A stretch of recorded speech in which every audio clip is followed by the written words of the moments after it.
কি আমি আবার জীবিত হয়ে গেছি?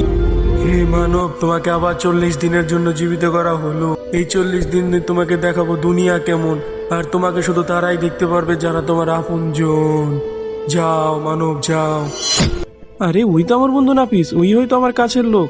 নাফিস, আমাকে দেখতে পাচ্ছিস তুই? এই নাফিস, নাফিস আমাকে দেখতে পাচ্ছিস না?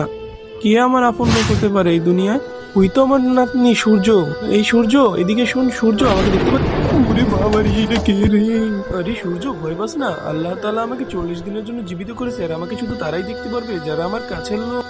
পরে এই লোকটির সাথে যা হলো তা দেখার আগে অবশ্যই চ্যানেলটিকে লাইক এবং সাবস্ক্রাইব করে দাও, কারণ এই সমস্ত ভিডিও শুধু আমার কাছেই পাবে। আর এরকম ভিডিও দেখতে অবশ্যই পাশে থাকো এবং চ্যানেলটিকে ফটাফট লাইক এবং সাবস্ক্রাইব করে দাও বন্ধুরা।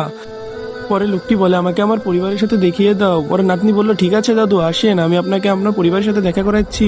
পরে নাতনি এসে বলে, দেখো দাদু, তোমার ছেলে এখানে বসে তাস খেলছে।